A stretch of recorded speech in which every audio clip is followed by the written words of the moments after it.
Well, under our rules, Senate President po ang magpe-preside. Tapos, parang may dot pa sa Mr. SP. So, yun na yun. Yun na yung soundbite pa na siyang magpipreside. Okay, magandang araw po sa ating lahat. Magandang umaga, Pilipinas. Sa ating mga subscriber po dito, lagi nakatambay ho dito sa ating YouTube channel. Marami pong salamat sa inyong pagtambay dito. At sa mga subscriber ko pong dumating dito na mga bago ho at saka mga luma na nandyan ho lagi. Yung mga datihan ba? At saka yung mga bagong dating ho dito, welcome po sa ating YouTube channel. Marami po salamat sa inyong pag-subscribe sa YouTube na to, mismo sa aking YouTube channel. O sa hindi pa masyado nakakilala sa akin, Edgar Mejorada, taga San Carlos Pilar, Bohol, sa lugar diha sa Pilipinas. Isa po kong OFW dito sa bansang Spain. At sa mga kaparintihan, mga kaisunan diha sa Bohol, maadjong adlaw ninyo tanan diha sa tibuok Pilipinas, mga kapwa OFW kung saan mang bansa ngayon na naroroon ng ating mga kababayan, ating mga Filipino. Okay, sa ating as usual, ang pag-usapan natin yung kanina, yung interview ni Alvin El Chico dito kay tama ba? Alvin El Chico, no? Tama yata, El Chico ba? Mali. Basta si Alvin El Chico, El Chico ba?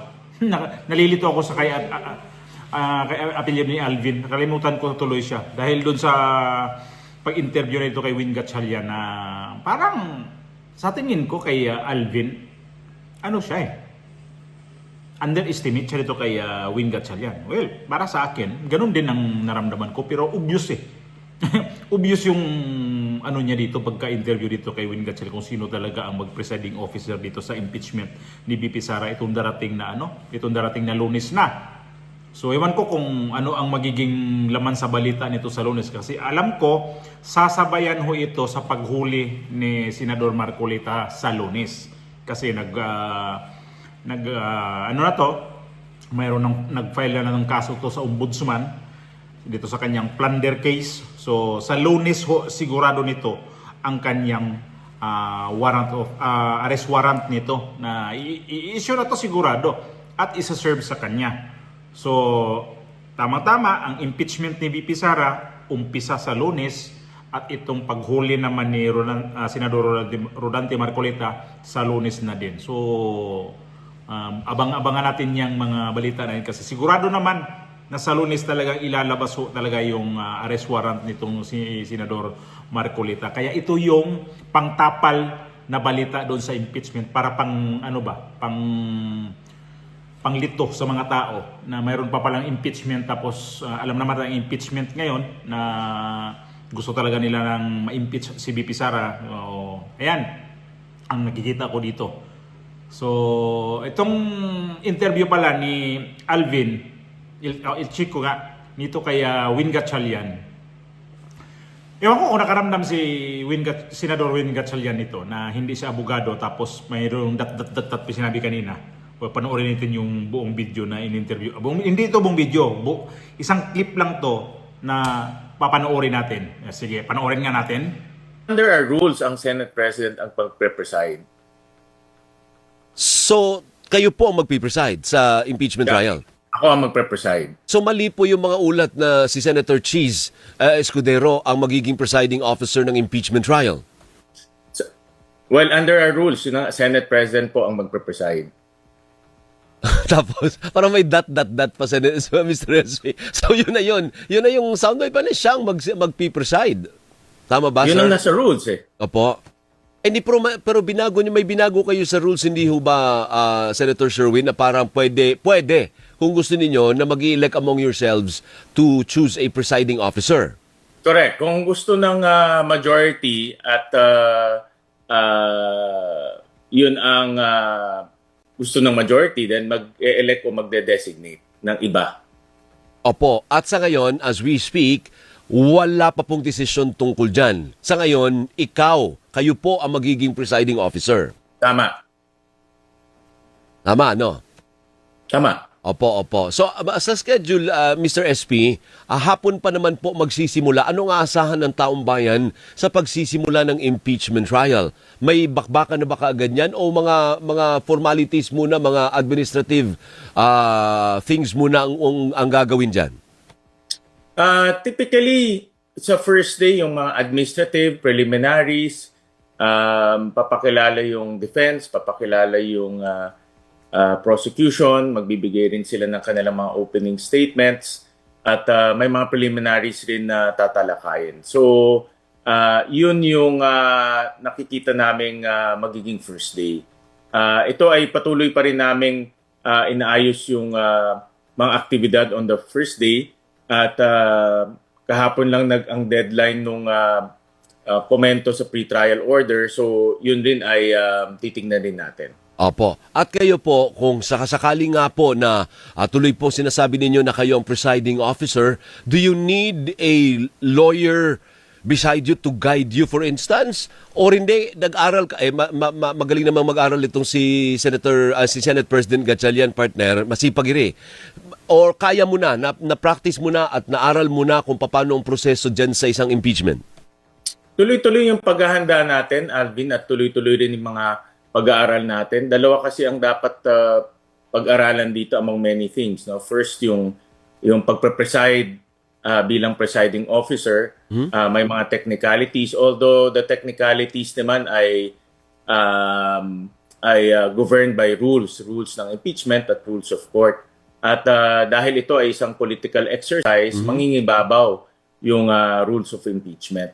Pangalawa, yung merits ng case na pinag-aaralan din. At ito yung pinakamahalaga dahil yung merits ng case ang magbibigay ng direksyon kung paano ang magiging hatol ng mga senator judges. Opo. So sa tanong, if you need a lawyer beside you when you preside, ano sagot po doon? Hindi naman kailangan na kailangan. physically Okay. beside you, no? Dahil pag makikita natin yung setup, even for Senate President, wala siyang katabi. Yeah. No? So, hindi naman physically beside you, but importante dito yung preparation, yung initial preparation ng pinakamahalaga. Meaning, bago ka pumasok doon, handa ka na sa mga pwedeng mangyari. May halo pang tawa, parang tawa siya na parang tawa niya na, kakayanin mo ba to? Hindi ka abogado Kailangan ba pa talaga ng abogado na may abogado na uupo sa gilid mo para siguro niya i-guide ka. May pa siya na magaling naman tong partner, magaling naman tong ko sino partner nito. Ito si Doris Bigornia, isa rin niyang bias si mga yan. So di ko si Win Gatchalian una offend ba to sa interview nito ni Alvin El Chico dito sa DZMM. Ang nitong mga media kasi kapag kita nila na hindi nila gusto, ipapakita talaga, iparamdam ba sa interview nila na hindi kita gusto, in-interview lang kita ngayon kung ano ba talagang sasabihin mo. Ito kasi, Win Gatchalian, ang hirap nga naman talaga, magiging presiding officer ka tapos hindi ka naman abogado. Ay yung mga totoong abogado ho dyan, wala lang. Parang sila na, ako, kaya ko to, na mag-presiding officer kasi abogado. Paano naman to si Win Gatchalian? Parang Tito Soto dos ho ito, ang sa tingin ko nito Tapos, ang lilitisin nila, abogada. Tapos yung ang daming mga abogado ho dyan, na lalo na yung mga private prosecutor, sa depensa din ilang mga abogado at abogada dyan na magagaling na abogado. Tapos ang presiding officer na Senate President hindi abogado. Parang bakikaw ba? Parang kung titingnan mo dito ang pag upo ni Sherwin Gatchalian na Senate President, parang hindi ko naniniwala na nagiging Senate President ho ito na alam naman natin kung mga ganito kasi, nandun sila, senador nga sila, pero dapat kasi pagdating ganitong mga kaso talaga na malalim na ho talaga yung pag-uusapan dito, mas nakaka-issue na ho ng bansa ho natin to. Isang tabi mo na kasi itong ambisyon mo, nagiging Senate President ka dyan. Bumaba ka na lang siguro, Win Gatchalian, para maayos itong mamaya matalo kayo dyan, sa'yo pang bagsak ang sisi. Kasi nga naman ang presidente ng Senado, hindi abogado, kaya tuloy na-acquit itong si VP Sara. Sabagay, pabor din yan sa atin na mga supporter ni VP Sara kasi paano na kung itong impeachment talaga ngayon. Kita niyo yung nagsimba pa ho itong mga congressman sila ni De Lima ba at saka itong si Luis Ro sa simbahan pa, nagdasal pa sila doon itong bago papasok itong impeachment trial ngayong Lunes. Nangyari pa naman yan noong una din na nagdadasal ho sila tapos hindi natuloy yung impeachment ni Bibi Sara. Baka ganun din to ngayon. Nandiyan na, magta-trial na, mag-umpisa na sa Lunes. Kaya lang, ito nga yung Senate President natin ngayon diyan sa Pilipinas, parang basta na lang talaga tinanggal si Alan Peter Cayetano at ngayon natahimik na ang Senado. Dahil yung pakana nila noon, ginugulo ang Senado, pakana nila nito para bawiin itong nangyari doon sa gulo noong si Cayetano pa ang Senate President, para doon talaga ibagsak nila ang sisi na ginulo ninyo ang Senado dahil inagaw ninyo ang pwesto. Ngayon, nakarinig ba tayo ng mga issue dyan sa Senado? Dahil sila yun mismo ang nagpakana noong time na yun. Pinapunta nila NBI. Kasi nakatunog sila noon napupunta si Bato de la Rosa ngayon, ang ginawa nila, ginulo nila ang building ng Senado. So ngayon, nakarinig pa tayo na mga manggugulo, wala na. Kasi pakanaan nila yun. Yun lang yung nababasa ko dito sa mga to. Kasi ang hilig kasi nila nito na mamintang, pero yun pala gawain talaga nila. Paborto sa atin na itong si Win Gatchalian, kapag hindi ito mapalitan na magiging presiding officer dyan, mahihirapan din to kasi hindi siya abogado. Isa pa, paano kung palitan na ho to ng mga opinion ho dyan? Kaya ba talaga niya sabayan itong impeachment na to? First time ba sa Pilipinas ngayon na nag-Senate President tapos itong nangyari ngayon na ang mag-presiding officer ito si Win Gatchalian na hindi abogado?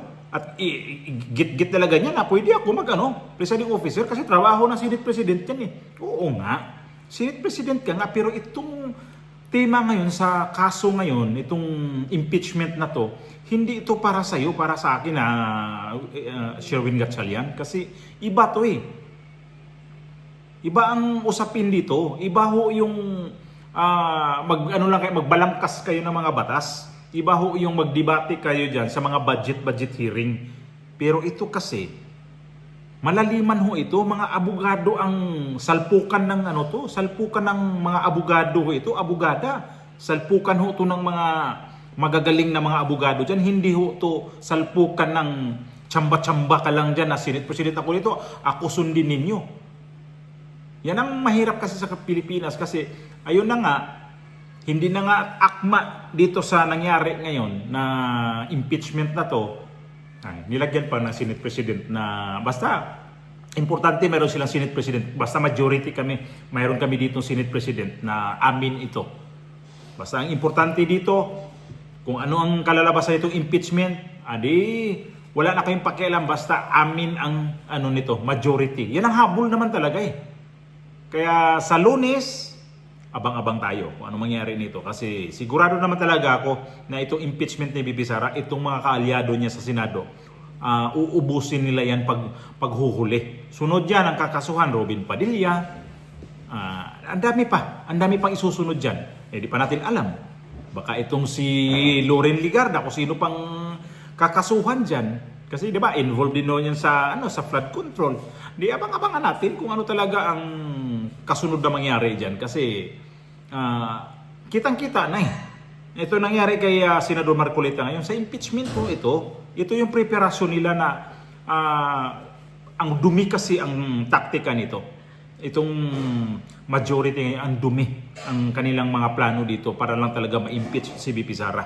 So akala siguro nila ma-impeach si VP Sara, yung mga tao, kung sinong tatakbong presidente by 2028, yun ang iboboto ng mga tao. Nagkamali sila. Nagkamali ang mga plano nito mga to.